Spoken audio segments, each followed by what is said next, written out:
In the name of my ancestors, peace forever and always, and welcome to another edition of what I call the Reality's Temple on Earth Internet Ministry. I am the gatekeeper or the host of this program, known here on social media. Wherever you may find me, I am known as the mighty Angel Snub 7. I am your soul brother, number one. What's up there, twin? I first would like to apologize for not being, you see, I have all this beard growing. Those of you who are used to or you tune in to this channel, you know sometimes I don't care. I will go on the air. And that's just the reality of things. I just don't feel like shaving today. I'm not going to shave today. I don't care what it looks like. I have nothing to prove to nobody. So I'm just not doing it. So if you don't like seeing me with this crap growing, hey, I don't know what to tell you. I'm not out here trying to get money out of you. So I have to look a certain way and talk a certain way. I got to show you how much money I have. Show you my pretty house, my pretty car. I don't have to prove nothing to nobody. I am so happy. I can be myself. If I just want to wear blue for the rest of my life, I can do that. Because that's what I want to do. For no religious reason, for no particular ideological reason. I just want to wear blue because that's how I feel. But there are those who put on a show, because I'm not the only. If you are a man, you can grow a beard. If you are a man, you don't feel like shaving all the time. It's rough on your face. A lot of us brothers, we have problems with razor bumps and shaving all the time. It cuts your face up and razor bumps and all that type of crap. So I have nothing to prove, and I want to save. Well, I don't feel like it, but I want to save my face some cuts and scrapes. I don't feel like shaving today, and I'm not. Well, happy birth anniversary, twin. Happy birth anniversary. Thank you for joining me. Also, I finally figured it out. I don't know how I done it. I just kept playing with it. I finally figured it out.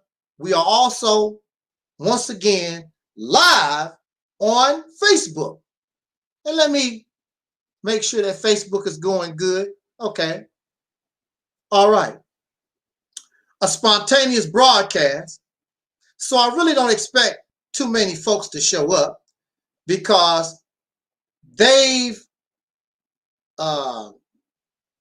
what's the word I'm looking for? They uplifted a lot of the restrictions on the coronavirus thing, and some of y'all running to the grocery stores and trying to party and, you know, do your thing. You're locked up for so long, and wow, you feel like that dog that was on a leash, and for some reason the leash snapped and you get to run and have fun. Woo, good golly, Miss Molly. And here you are. So have your fun and do your thing while it lasts. Do it while it lasts. I don't expect to be here long. I always say that, and end up an hour or whatever. I just want to make a point and go on about my business. Folks don't like my points. Folks don't like my point of view.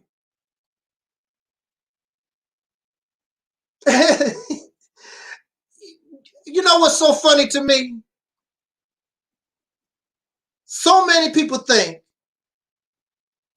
because you tell them the truth, they get upset or what you think is true, but whatever you said, it upsets them. They believe because they get angry, they get upset and call your names. You're a coon, you're a Sambo, you're a douchebag, whatever they want to call you. That's supposed to change something. I'm going to use myself for an example. As you can see here, I don't have a lot of hair on my head. When it first started happening, it was an older brother. What was his name? Joe Cunningham Jr. I hope that Joe Cunningham is still with us. He was an older person when I met him. He might not be with us right now, but Joe Cunningham came to me one time and he said, you losing your hair right there. And I took offense to that. And the reason why I took offense is because I don't want to believe it. I took offense because I didn't want to accept the reality that I was losing my hair. Now, I'm not fully bald. All my hair will grow all the way around except right here at the top. That's where it's faded out. It's sparse. And so when I was talking to Joe Cunningham Jr., I already knew this. I didn't want to accept the fact that I was going bald right there. And so the little hair that I did have, you know, you would try to comb it in a way and try to puff it up to make it more than really what it was, because you did not want to accept the fact that you was losing hair. Pretty soon I was gonna look like George Jefferson. Oh, I'm moving on up to the bald side. That's what was happening.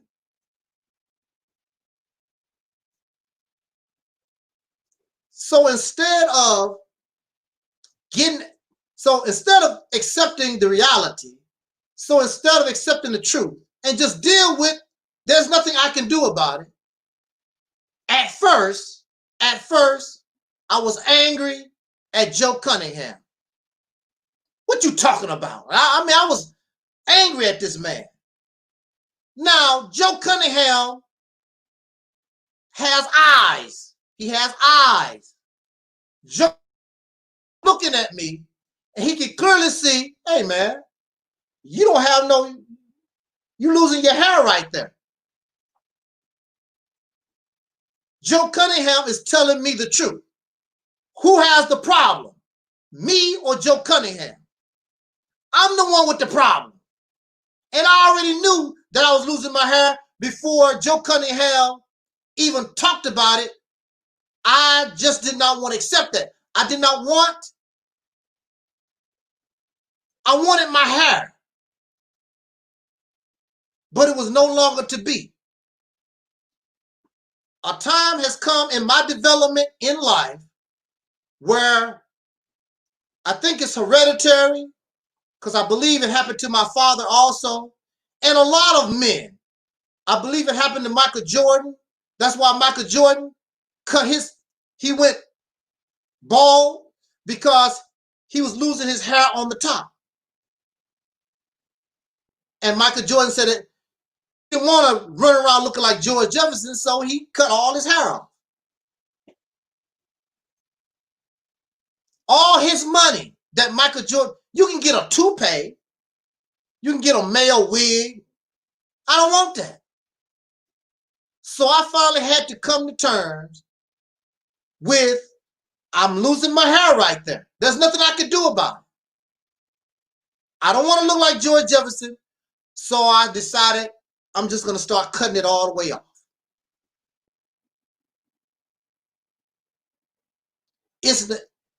I'm the one with the problem. I could not accept the reality of it because I wanted my hair.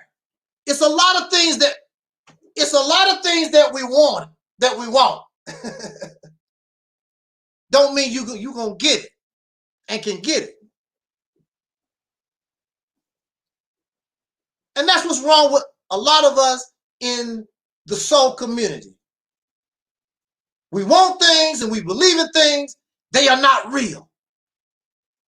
We want things, we believe in things. They're delusions, it's fairy tales and fantasy. So instead of accepting the reality, instead of accepting the truth, I'm just going to lash out at the truth teller. So I'm going to go off and get mad at Joe Cunningham Jr. because he's telling me the truth. There's no doubt about it. Now, I'm not going to say and make a claim, I'm the all-knowing. I'm the great truth teller. I'm not going to go, I am capable of a mistake. I'm not a liar. A liar is somebody who deceives on purpose for a benefit. I have no reason to lie. I can be mistaken. I can be in error. I'm not a liar. There's no reason for me to lie to you. At the same time, if I'm telling the truth, that's your problem. You can't accept the truth, the real truth, the reality. Not my fault. That's your problem. You have to work on you. Like I had to work on me because I could not accept the fact that I was losing my hair. I'm going to get angry at somebody else. Joe Cunningham Jr. had nothing to do with me losing my hair. He just told me and he observed, he said, you trying to fake the funk. That's not what he said. I forgot exactly how he said it, but you know you're losing your hair, man. You're trying to comb it and fluff it around. You're going bald there, bro. Some people tell us things to try not to hurt our little feelings. We don't want our feelings hurt. And they try to tell us things. And then some people just, man, you're losing your hair. You're going bald. You old, dusty. They just tell you any kind of crazy way. But when it's all said and done, it's better for us to accept the reality of things. There's nothing I can do about it. I can get some Rogaine, or I can wear a toupee or something. No, I'm just going to accept things for what they are.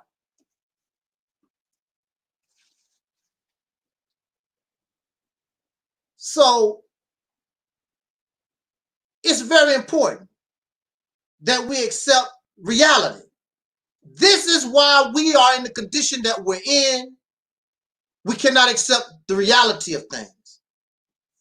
We want to create these fantasy, fairy tale delusions and stuff and live there. You're going to have to deal with reality. I could have got up. Look, I can get Rogaine, try to grow my hair back. I can buy a wig. When it's all said and done, it's still there. I can put some Rogaine, my hair grow back. It's still there. I know it's there. Why are you using Rogaine? Because I lost my hair. It's still there. Yeah, I'm growing some hair back, but I still lost my hair. It's just the reality of things. Now, we want to say and make a few points and get out of here. Facebook, you still? Okay, Facebook, we still online. We're doing good on Facebook. All right.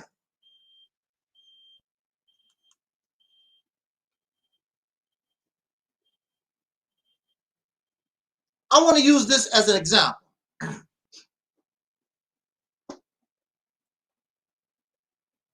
You and your family live in the woods. You are the man. And you have your wife or wives multiple, you have your wife or wives and your children, you live in the woods. I want you to follow me. You live in the woods. You live in the woods with animals that can cause you harm. And for a long time, nothing has happened. Your wives go out into the forest and find wild raspberries and gooseberries, and you go out and you're able to catch a rabbit or whatever. Y'all living really, really nice in the woods. But it's a dangerous place. You got wolves, snakes, you got bears, you got all kinds of dangerous animals. One day, your middle son is attacked by a coyote. Luckily, your son survived the coyote attack. Now, you're the man. You're the leader. So the family, if you're the man, you're the leader, then the wife or the wives and the children and even dog Spot, all of them are looking for you, because you are the one claiming, I'm the head of household. I'm the leader. So the family is not looking to the mother. The family is not looking to the mother. The family is looking to the leader, the big shot. I'm the head of household. I'm the leader of the community, the male as leader. What does a competent male do? A competent male takes his family and says this, okay, we almost lost a child because of a coyote attack. Had it been a bear, our child probably be dead. So competent leadership says we have to take precautions so the next time that happens, we'll be ready to deal with that bear or that coyote or whatever. So the male, you put up fences, you put up different kinds of guards, you make sure that everybody has a partner when they're walking out into the forest. You take the male, guides and directs his family in a manner so that they can best suit fighting off a bear attack, a wolf attack, snakes, or whatever it is. We're going to raise our house off the ground to make it more difficult for animals to come mess with us. You have to, so you take precautions because you are in a dangerous situation. That's what competent male leadership would do before the next attack. All right. What is the mindset of the soul brother? What is the mindset of the American black man, the American black male? What is our mindset in this country? Going on 500 years. You wait until the coyote attack again, and you have prepared nothing to stop the coyote or the bear or the snakes or any other riffraff. You have done nothing. All over this nation right now, you see riots in Atlanta, Georgia, marching and protesting and looting in St. Louis, Missouri, of course, Minneapolis, and Washington, D.C. protesting all over the country. Didn't you learn anything from Trayvon Martin? Didn't you learn anything from Michael Brown or Freddie Gray? Where is the male leadership that is supposed to prepare the family for the next attack? Now, I don't know who was killed who? I forgot what the chronological order is. But we go through the same thing all the time because we are not prepared. We are not prepared to do anything. We're not prepared to do anything for the next attack, and you know what's coming. So when Trayvon Martin was killed, then we are supposed, the males, the men, supposed to prepare their families for the next attack. And they have done nothing. And so here we are living with these riots all over the country because the family, the younger people, women and children have no idea what to do because the black male leadership has not prepared them, have not shown them what we're supposed to do in case of an emergency, the next attack. And the male is supposed to come up with ways to protect his family, and you have failed. Black male leadership has failed George Floyd. Black male leadership failed Trayvon Martin. Black male leadership has failed Freddie Gray and Sandra Bland.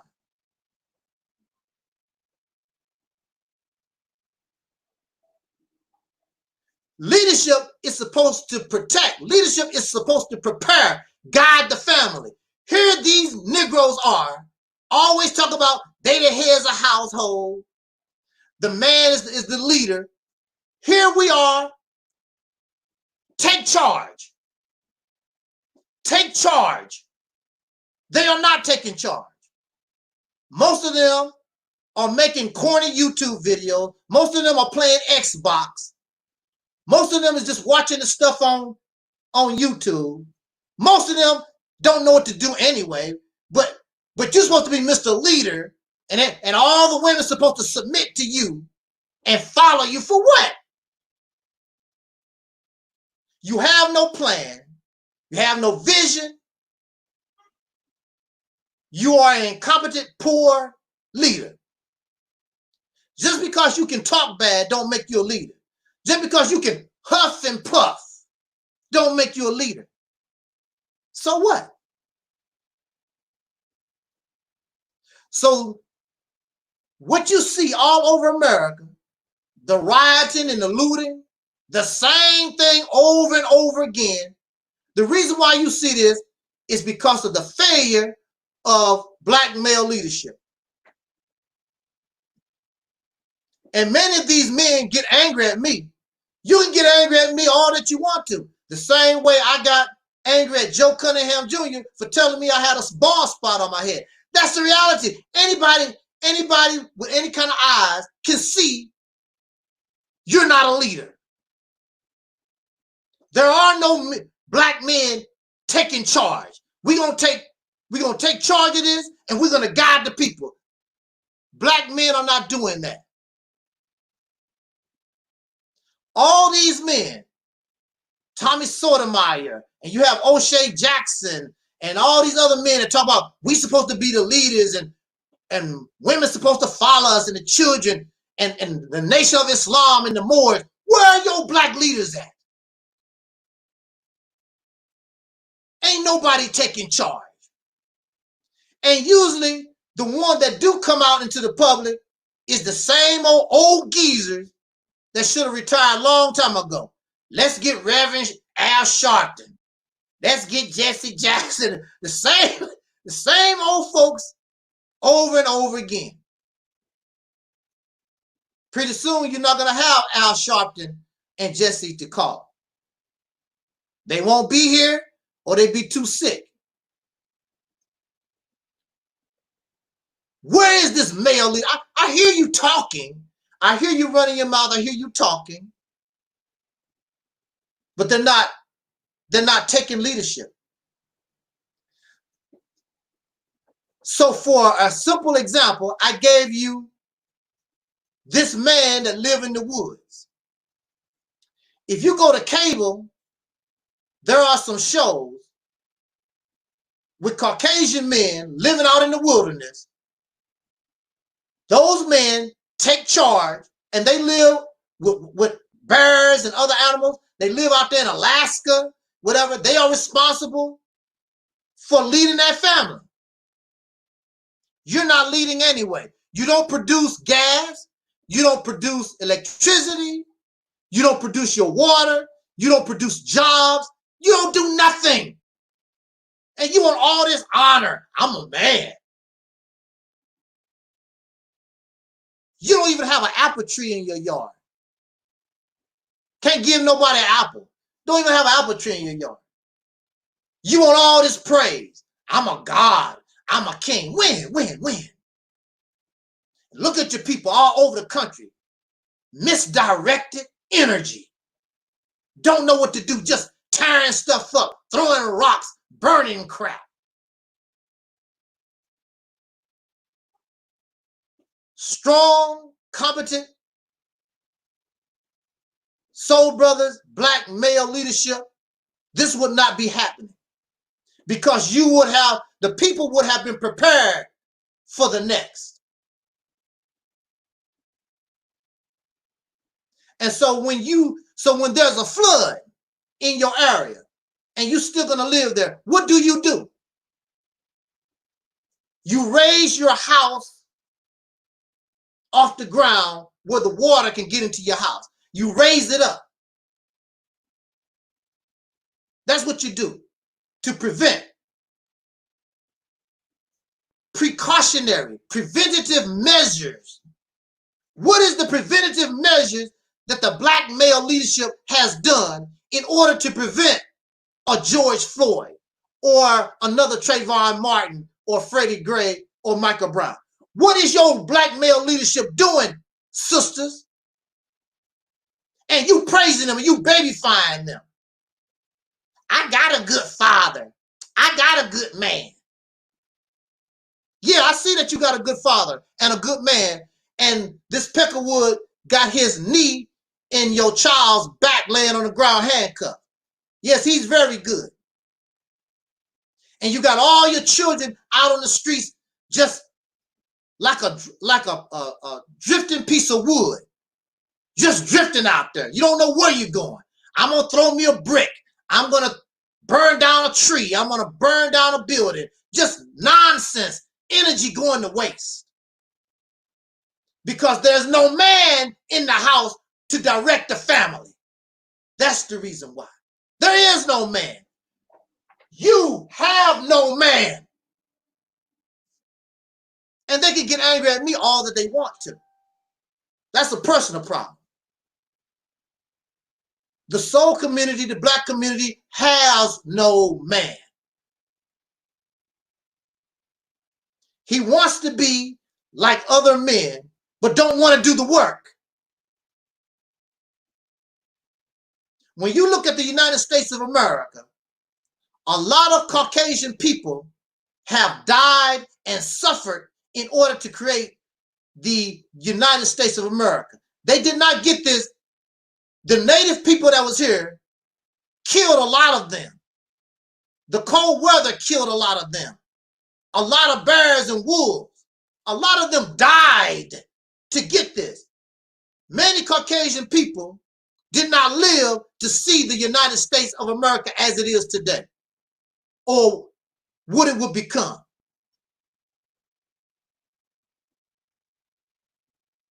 You're not, until you get to the point where you're willing to die and sacrifice for a better future for your people, this corny stuff is going to go on and on. But see, I'm going to tell you this.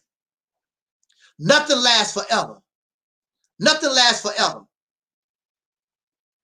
And you can do all this silly stuff, rioting and burning down police stations. You can do that until the white folks get sick of it. Then what you going to do? They let you do this for the time being.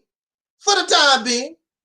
There was a time when you wouldn't get away with it. They'll put their foot in your backside as soon as you get started. But right now, they're cool, calm, and collect for the time being. Donald Trump. I understand. I talked to George Floyd's family, and I feel the pain. I watched the video. I just couldn't to be an African American in this country. They put on a show. Donald Trump don't give a damn about George Floyd and his family. Matter of fact, a lot of black people don't give a damn about George Floyd and his family. That's the reality of it. But again, we are in this situation because we don't have black leadership. And then when black leadership do step up to the plate, what do they want to tell us? Well, God is using this situation to bring and tell us a lesson. And I'm speaking to the mothership out in the cosmos. And you don't have to worry about a thing because we suffered here on the earth, but our soul, when we die, we're going to go to a better place. You know, nonsense. They want to talk to you about nonsense. So, black woman, soul sister, children, you have no man. They can make babies. Oh, yeah, they make babies. You can go on Facebook, look at my little baby. They got the little babies in there. Because that's all they can do is make a baby. They can't protect the baby. They can't feed the baby. They don't make baby diapers. They don't do a damn thing. Here my baby. I love my baby. This my baby. You don't make baby diapers. You don't make baby cribs. You don't make baby pacifiers. You get all that from the white man. You a man.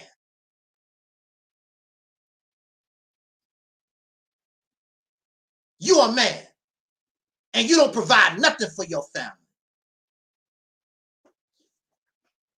Your woman's shoes, her fingernail polish, everything she got come from the white man. All of it. You the man. And you want to be treated like you this big shot God and warrior and all. Then you want to get angry at somebody because they don't want to treat you that way. Because you're not that. You're a slave. That's why there's rioting all over this country, is because you're a slave. You're not a man, never been one, don't know how to be. You have been, we are more slave than we are free. We are a little over 100 years, so-called free people. You have more, you have 300, 400 years of being a slave behind you. Just because you got $1 million basketball contract, and just because you drive a pretty car and have a fancy house, and you get to, you get to go to Walmart, you think you free. But every day in this country, they always show you. Now, they show you George Floyd dying with this peckerwood knee in his neck. What about the other races who do things to us? They use their position as president of the United States. They can use their position as president of the school board. They can use their position superintendent of the police union or whatever, and they use their position to put a different kind of knee on your neck. That's the purpose of manhood. That's the purpose of being a father and a leader. You prepare and you protect your family from danger, from the wolves and the snakes and things. Black male leadership has seriously failed.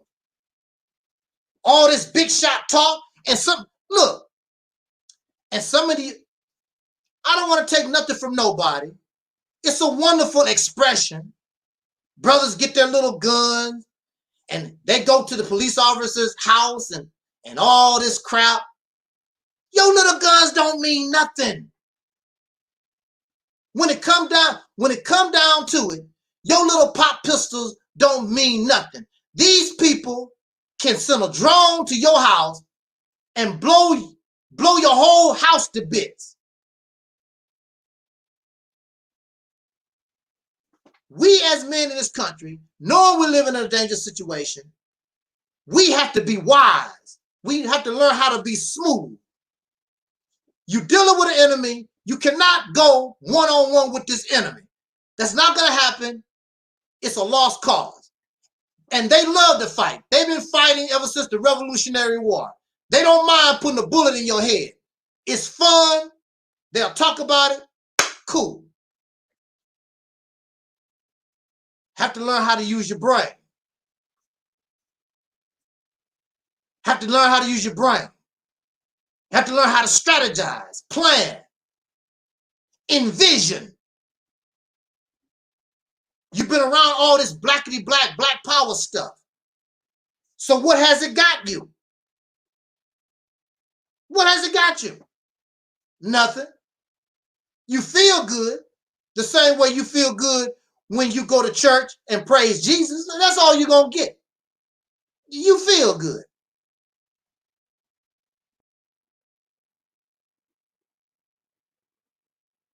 That's all.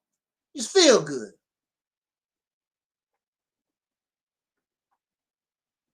So, I don't know. I think it's... Let me address some of this stuff here. We got somebody named Jesse. Show black man how to be a man since you're a man. Never said I was a man, Jesse. I know what a man need to do. And I could show you. I'm telling you right now on this video what we supposed to be doing as men.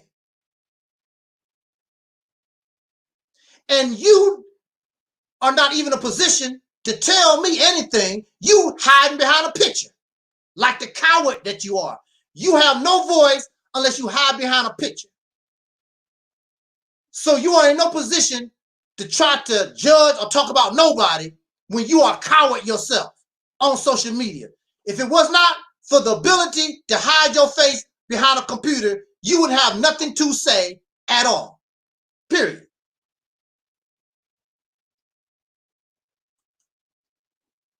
All this talking, but nobody coming together. Whose fault is that? Who are you coming together? You know why we can't come together?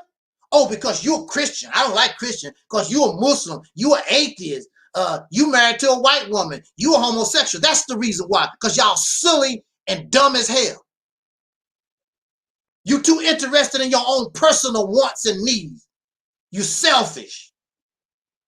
How you going to come together when you have no respect for other people? Everybody's not going to believe like you. Everybody's not going to like what you like. You cannot come together when you cannot tolerate and have no respect for other people, including you, Jesse. You don't have no respect for nobody. And your talking doesn't mean anything. Of course. Goes in one ear, out the other, because you comfortable Negro. You enjoy living like this. You enjoy being a clown in the eyes of the world, a joke in the eyes of the world. You want to be a pretend man, not a real man, but a pretend man. Nobody have no respect for you. And that's why they do to us what they do to us, because they know you have no power. Are you trying to get any power? No.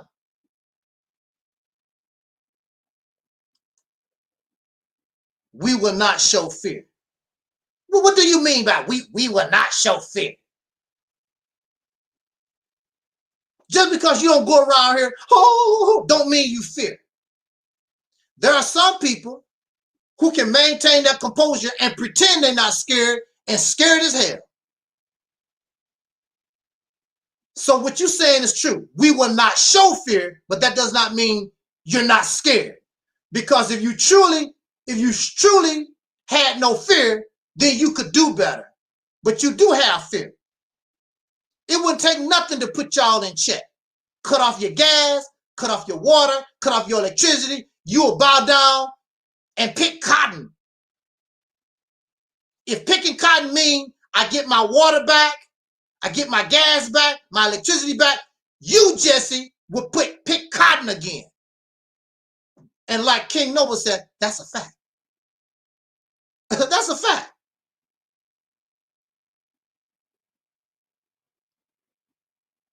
Come on, Jesse.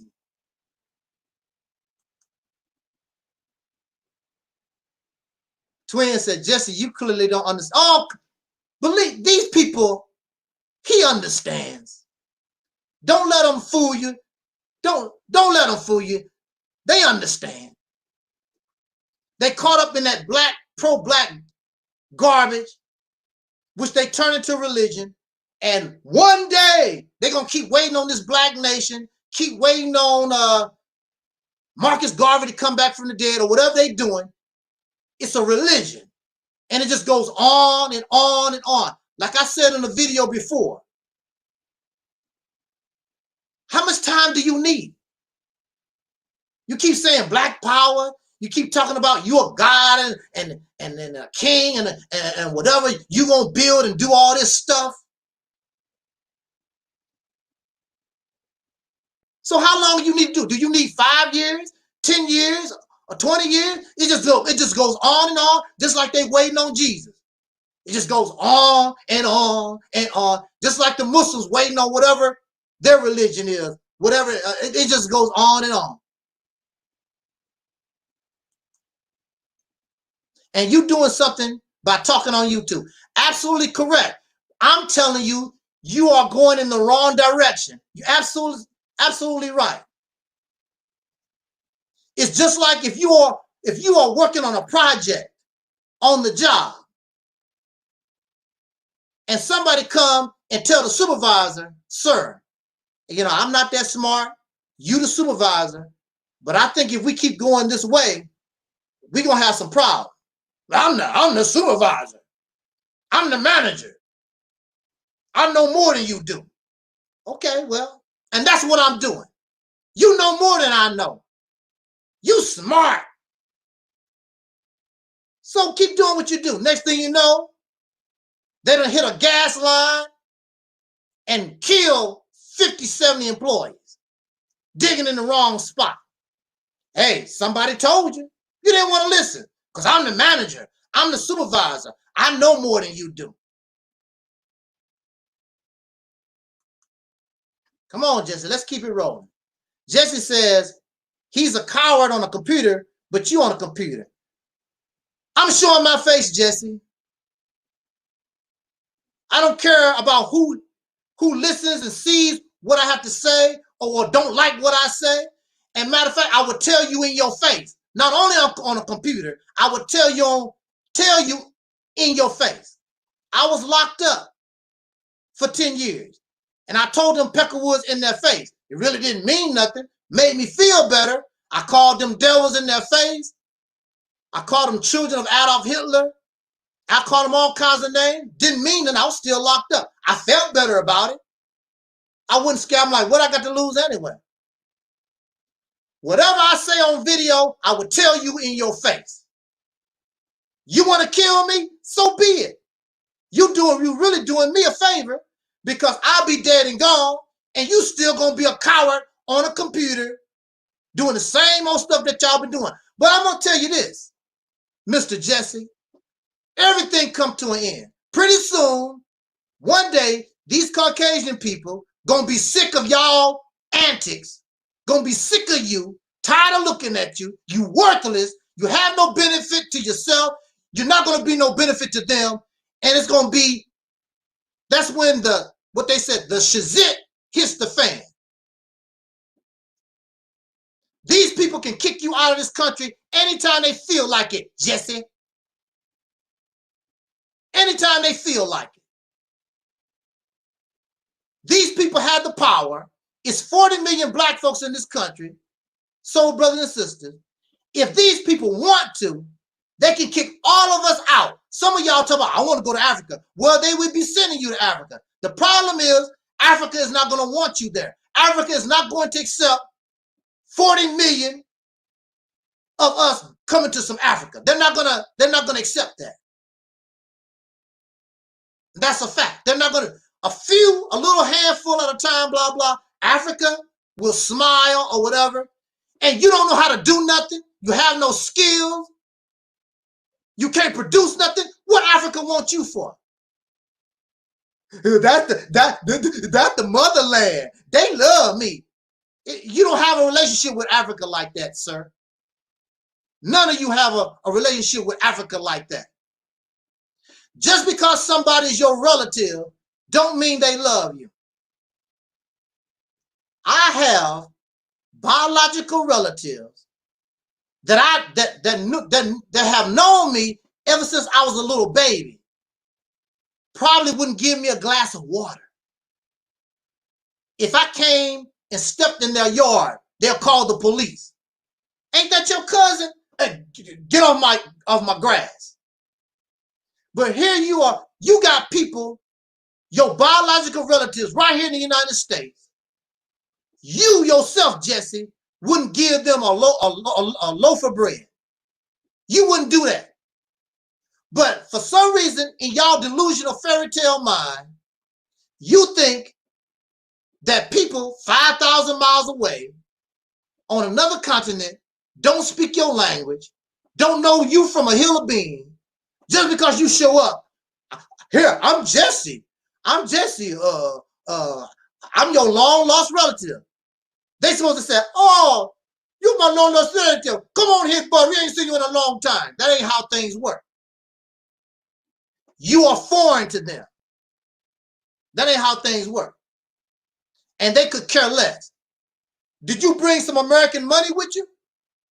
That's what they want to know. What are you going to give me? Matter of fact, your own relatives right here in the United States, many of them won't have nothing to do with you unless you can give them something. Can I borrow $20?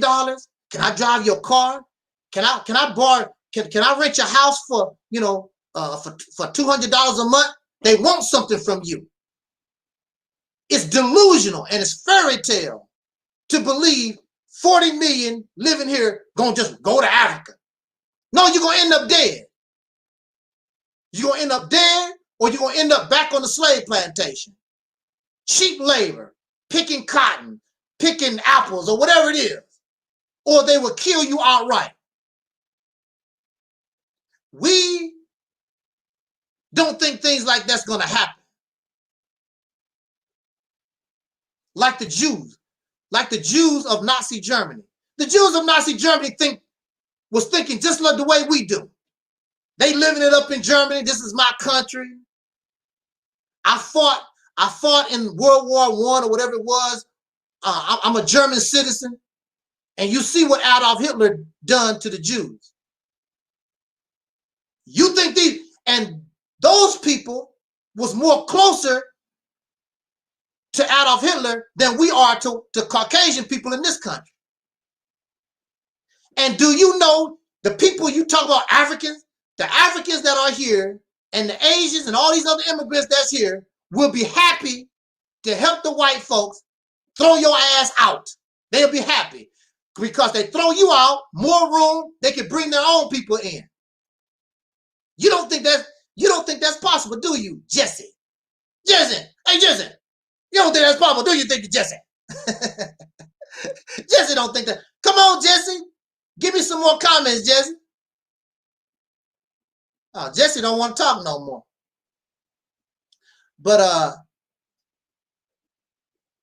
that's what happens when we don't think about nothing in it. When we caught up in, we are emotional and we are reactionary and we don't want to accept the reality of things. Like, I did not want to accept the fact that I was going bald. Many of us brothers, you love your hair when you was young. You know, you cut your hair. I've never been able to do it. I love those brothers' hair with the waves, and you get that little wax stuff or whatever it is, and you put it in, you make them. I've never been able to do that. I love them brothers that can do that. But when you get older, that bald spot starts happening. Hair start turning gray. Bald spots start coming. You're not as strong as you used to. You can't run as fast no more. Your bones ache. Things start changing when you get older. That's just the reality of it. You got brothers 50, 60 years old still trying to keep up with 20-year-old. It's not going to happen. You 50, 60 years old, it's not going to happen.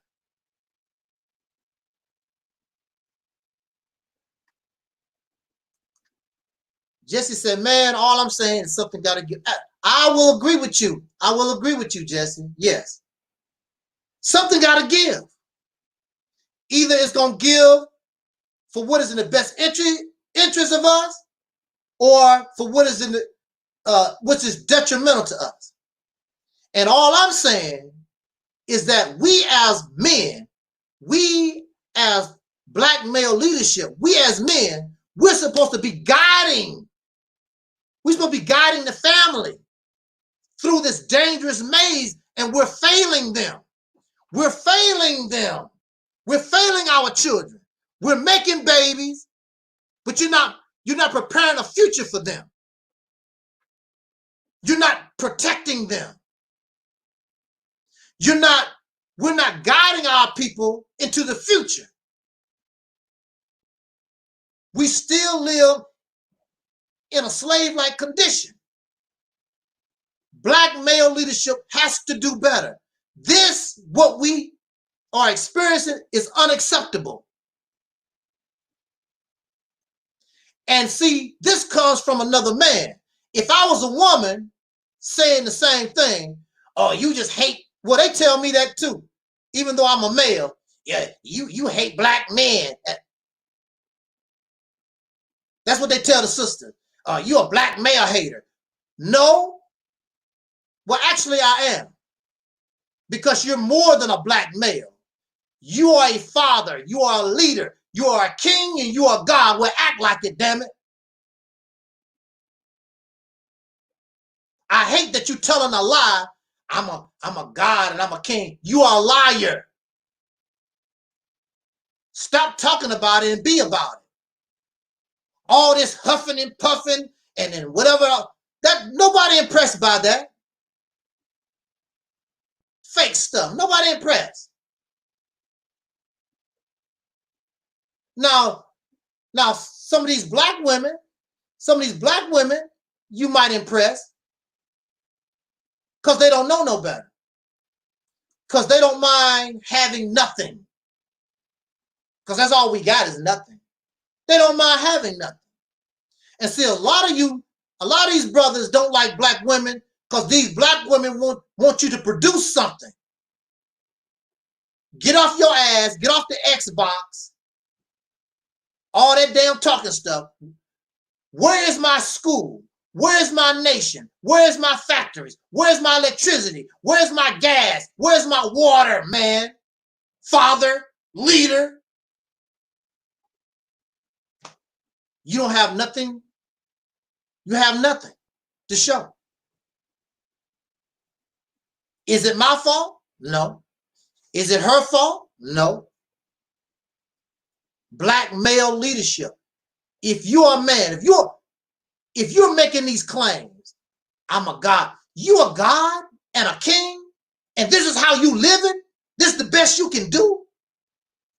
Really? Okay, you a God of the universe, and you're a king, and this is the best you can do. Really?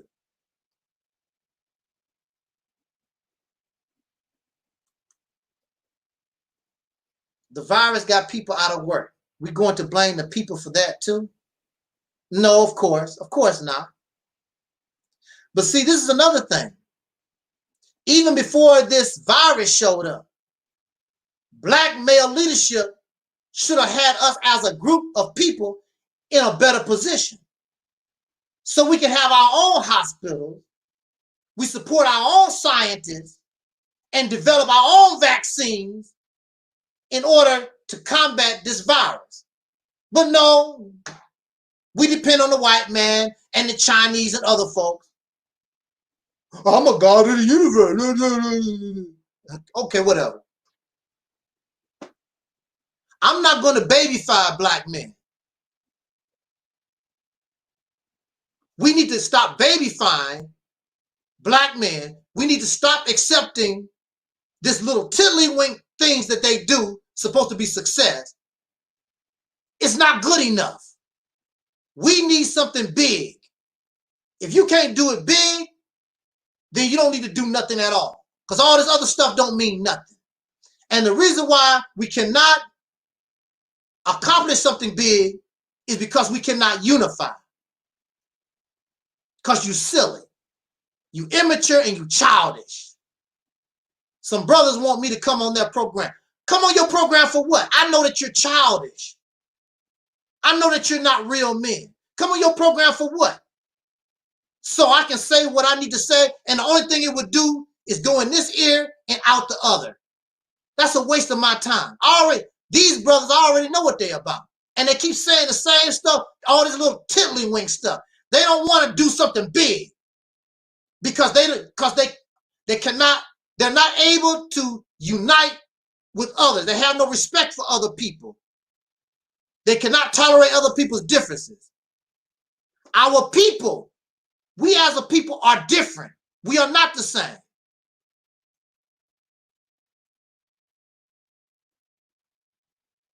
We're selfish and we're vain.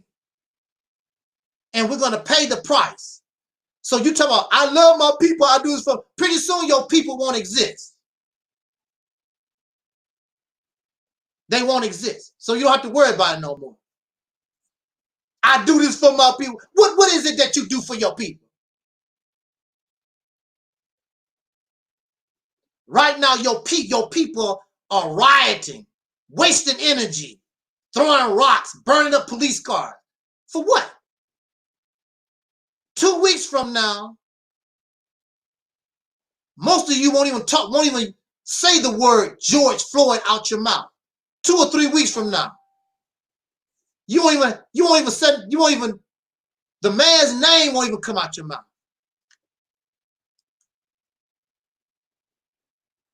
And that's a fact. I cannot sit back and be quiet. And these men run around talking about I'm a king, I'm a god and all like that. And I'm supposed to sit back and let them get away with this lie. You are a liar. You're not a king, you're not a god, none of that. You are a slave. And if you don't like it, prove otherwise. Change your condition. Show your woman, show your children that you are a father, that you are this God, that you are this king. But it's too much work. Too much work and you can't qualify. You don't qualify. So keep getting your milk from the white man. Keep getting your gas and your electricity. Keep playing on Facebook. Keep playing on YouTube. Keep doing what you do. Pretty soon, these people are going to end it for you. You don't have to end it. They don't, whatever you do, just keep doing what you're doing. They will bring it all to an end. But if you really was men, if you really was fathers, if you really was what you claim, you be carving out a space in this reality, in this world, on this earth for your women and your children.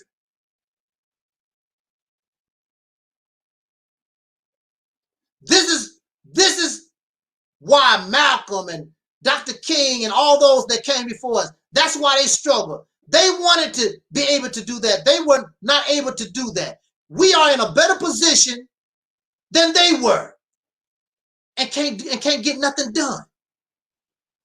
You should feel shame. How pathetic.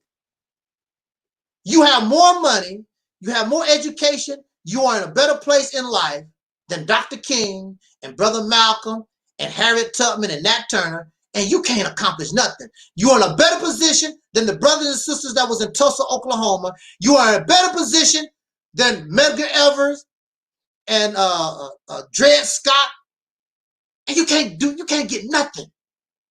You can't get nothing going. Why is that? because you won't accept the reality of the situation. You cannot accept the fact that you don't know what the hell you're doing. You embrace failure like it's success. The Million Man March. The Million Man, I'm going to say this, and I'm going to be out Audi 5000. The Million Man March was a beautiful thing. I was there. I participated in the Million Man March. It was a wonderful get-together. Minister Farrakhan, Jesse Jackson, all those people, they had no plan. They had no vision. The only thing Minister Farrakhan said was, atone for your sins and join the Nation of Islam, join the Urban League, join the Rainbow Coalition or whatever. What? These young men was looking for black male leadership, and these older men failed, and y'all still listen to these guys to this day. You follow Farrakhan, you follow Jesse, you follow all these old geezers, 80-some-year-old geezers that should have been retired and pushed to the side a long time ago. You still following them. You followed them in 1995. Everybody came and gave this big speech and gave you nothing. They are the generals. They are the elders. They are the ones in charge. The younger people are looking to them for guidance, and they didn't get nothing. Didn't get nothing at all. So we are the generals now.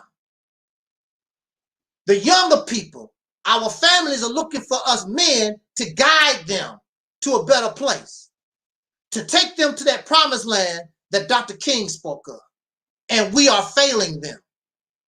Why? Because, I mean, if you don't know how, just admit it. I really don't know how. Some of you just need to say, I don't know how.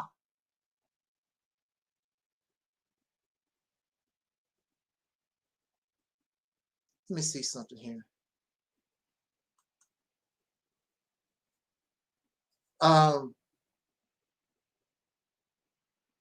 We have to do better. I don't know how much time we have left. Time don't wait for us. That's why I talk the way I talk, because I don't know how much time we have. We probably run out of time already. That's why things is getting worse and worse for us. It's not going to get better. I hear people with great emotion. They talk really emotional about George Floyd. They was really emotional about Freddie Gray, really emotional. Nobody care about your emotion.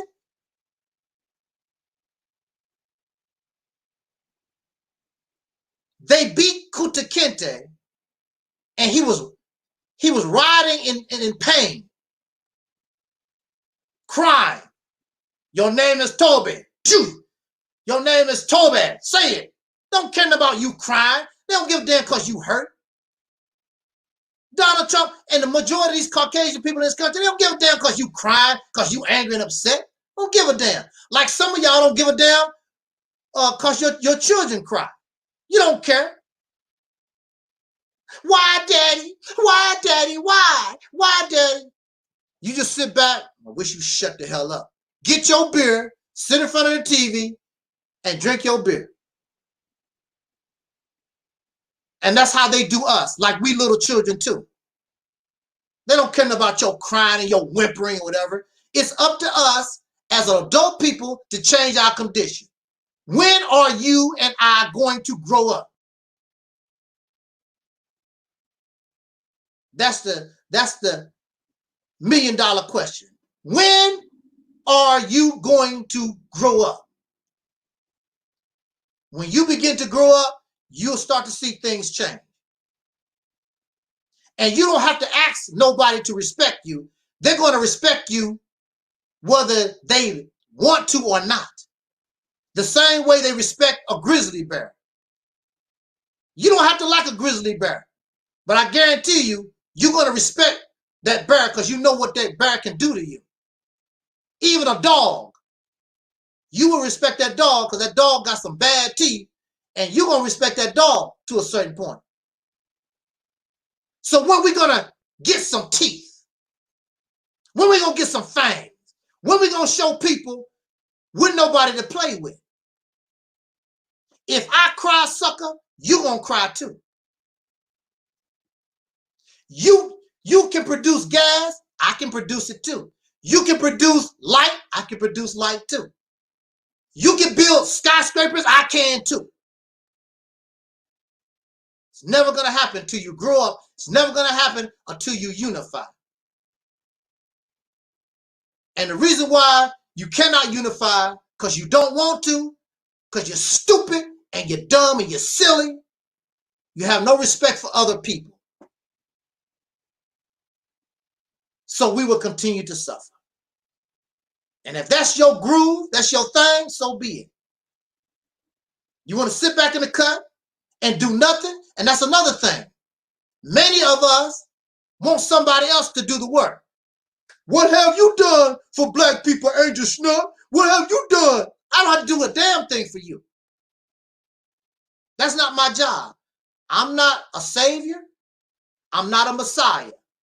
I'm responsible for me. I'm not responsible for you. Now, if you want to get together so that we can change our condition, I'm willing to work with anybody to get the job done. But I'm not responsible for you. You want to sit back and you think I'm supposed to come out here and work 24 hours a day, and you think I'm going to be like Malcolm and Dr. King and whatever? Oh, no, no, no, no. Not for me. And then y'all turn out to be a bunch of ingrates. They fought and they died to sit in the front of the bus. Most of y'all run your ass all the way to the back of the bus automatically. You do not care about what others did in order for you to live better. You do not give a damn about it. Oprah Winfrey don't care. P. Diddy don't care. Will Smith, they don't give a damn about the suffering and the death that others did so they can live their comfortable Negro slave life. Nor do you.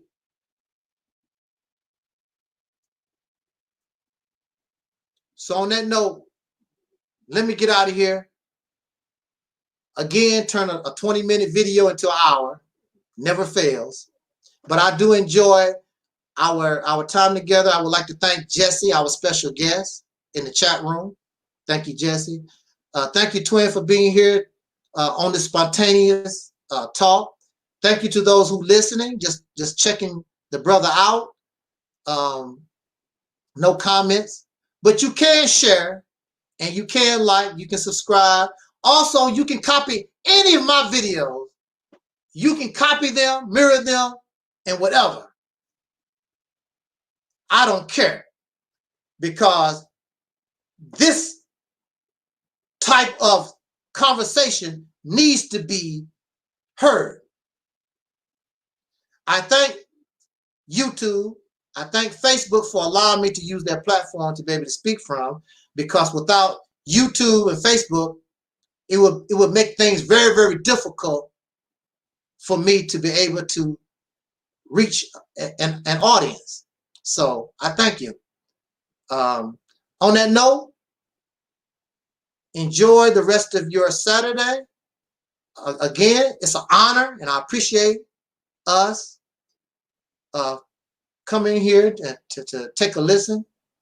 And as Don Cornelius always used to say in parting, I wish us love, peace, and so we out.